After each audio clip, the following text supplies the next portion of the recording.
Hello friends, দিলুজ রেসিপিতে আপনাদের সকলকে আরও একবার স্বাগত জানাই। আজকে একদম নতুন একটি রেসিপি নিয়ে চলে এসেছি আপনাদের কাছে। তো চলুন রেসিপিটা দেখে নিই। এখানে দেখুন আমি বড় বড় লঙ্কা নিয়েছি। এই লঙ্কাগুলো শীতকালে বাজারে আপনারা খুব সহজেই পেয়ে যাবেন, কিন্তু একদমই ঝাল নেই। প্রথমে লঙ্কাগুলোকে ধুয়ে আমি মাঝখানটা এইভাবে চিড়ে নিলাম। চিড়ে ভিতরের বীজ ও বাকি অংশটা একটা চামচের পিছন দিকটা দিয়ে এইভাবে ভালো করে বের করে নিলাম। আজকে আমি এই লঙ্কাটা দিয়ে আপনাদেরকে খুব মজার একটা লঙ্কার চপ বানিয়ে দেখাবো। দেখুন এগুলোকে বের করে নিলাম। খুব সাবধানে করতে হবে যাতে লঙ্কাটা ভেঙে কিংবা ফেটে না যায়। দেখুন পুরো লঙ্কার বীজ বের করে নেওয়া হয়ে গেছে। এইভাবে আমি এক এক করে সব কটা লঙ্কার ভেতরের বীজগুলোকে বের করে নিলাম।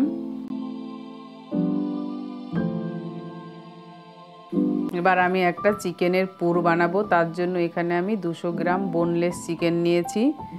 চিকেনগুলো ধুয়ে পরিষ্কার করে নিয়েছি। এবার চিকেনগুলো মিক্সিং বাটিতে দিয়ে দিলাম, দিয়ে পেস্ট করে নেব। আপনারা চাইলে কিমাও বানিয়ে নিতে পারেন। 5টা রসুনের কোয়া দিয়ে দিলাম, আর 4 টুকরো আদা ও 3টে কাঁচা লঙ্কা দিয়ে একসঙ্গে পেস্ট করে নিলাম। দেখুন পেস্টটা ঠিক এই রকম হয়েছে। বাটিতে চিকেনের পেস্টটাকে নিয়ে নিলাম। একটা পেঁয়াজ কুচানো দিলাম, স্প্রিং অনিয়ন দিলাম, গাজর কুচানো দিয়ে দিলাম, স্বাদ মতো নুন দিলাম, হাফ চামচ ভিনিগার দিলাম, আর 1 চামচ রিফাইন তেল দিয়ে খুব ভালো করে চিকেনগুলোকে একসঙ্গে সমস্ত কিছুর সঙ্গে মিশিয়ে নিলাম। দেখুন চিকেনের পুরটা রেডি হয়ে গেছে। এবার আমি লঙ্কার মধ্যে চিকেনের পুরটাকে খুব ভালো করে দিয়ে নেব। প্রথমে আমি চিকেন নিলাম, নিয়ে হাত দিয়ে এইভাবে রোল করে নিলাম। এইভাবে চিকেনের পুরটা লঙ্কার ভিতরে দিয়ে নিলাম। এবার মুখটাকে এইভাবে চেপে বন্ধ করে দিলাম। ভালো করে মুখটা বন্ধ করতে হবে, না হলে ভাজার সময় চিকেনগুলো ফটফট করে বেরিয়ে আসবে।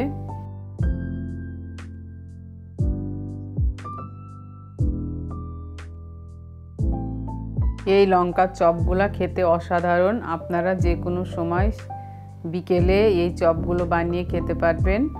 একটা লঙ্কায় চিকেনের পুর ভরে নিয়েছি। এইভাবে এক এক করে সব কটা লঙ্কাতে আমি চিকেনের পুর দিয়ে দিলাম। ব্যাটার তৈরি করার জন্য একটা বাটিতে 1 কাপ বেসন দিয়ে দিলাম, 2 চামচ ময়দা ও 2 চামচ কর্নফ্লাওয়ার দিলাম, দিয়ে মিশিয়ে নিলাম। স্বাদ মতো নুন দিলাম, হাফ চামচ হলুদ দিলাম ও হাফ চামচ কাশ্মীর লঙ্কার গুঁড়ো দিলাম। দিয়ে মিশিয়ে নেওয়ার পরে অল্প অল্প জল দিয়ে ব্যাটারটা তৈরি করে নিলাম। একবারে পুরোটা জল দিলে ব্যাটারটা পাতলা হয়ে যেতে পারে, তাই আমি অল্প অল্প জল দিয়ে ব্যাটারটা তৈরি করে নিব। আবারও জল লাগবে, তাই আবারও অল্প পরিমাণে জল দিলাম।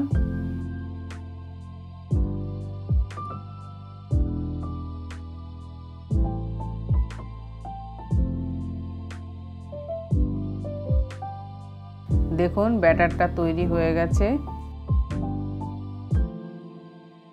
ব্যাটার তৈরি করে পাশে রেখে দিলাম। গ্যাসের ফ্লেমটা অন করে ভাজার জন্য কড়াইতে তেল দিয়ে দিলাম। তেলটা গরম হয়ে উঠলে ব্যাটারের মধ্যে এইভাবে পুর ভরা লঙ্কা দিয়ে ঘুরিয়ে ফিরিয়ে খুব ভালো করে ব্যাটারটা মাখিয়ে নিলাম। দেখুন ব্যাটার মাখানো হয়ে গেছে। এবার উঠিয়ে আমি তেলের মধ্যে ছেড়ে দিলাম। একই রকমভাবে আরও একটা লঙ্কার আমি এইভাবে তেলে দিয়ে দিলাম। দিয়ে প্রথমে হাই ফ্লেম, তারপরে 0 টু মিডিয়াম ফ্লেমে ধীরে ধীরে উল্টে পাল্টে ভেজে নিতে হবে। দেখুন এক পিঠ ভাজা হয়ে গেছে। এবার আমি উল্টে দিলাম, উল্টে অপর পিঠটা ভেজে নিব। আজকের এই নতুন রেসিপিটা আপনাদের কেমন লাগলো অবশ্যই কমেন্ট করে জানাবেন। আর বন্ধুদের সাথে অনেক অনেক শেয়ার করবেন। এই রকম নতুন নতুন রেসিপির ভিডিও নোটিফিকেশন পেতে আমার চ্যানেলটিকে সাবস্ক্রাইব করে পাশে থাকা বেল আইকনটি প্রেস করে দিবেন। ফেসবুক থেকে দেখলে অবশ্যই পেজটাকে ফলো করবেন। দেখুন লাল লাল কালার হয়ে এসেছে, লঙ্কার চপগুলো ভাজা হয়ে গেছে। এবার আমি এইগুলোকে উঠিয়ে নেব। সন্ধ্যের সময় এই রকম চপ হলে সন্ধ্যাটায় জমে উঠবে। বাড়ির ছোট বড় সকলেই ভীষণ মজা করে খাবে। আপনারা এই রেসিপিটা অবশ্যই একবার বাড়িতে বানাবেন, দেখবেন সবার ভীষণ ভালো লাগবে।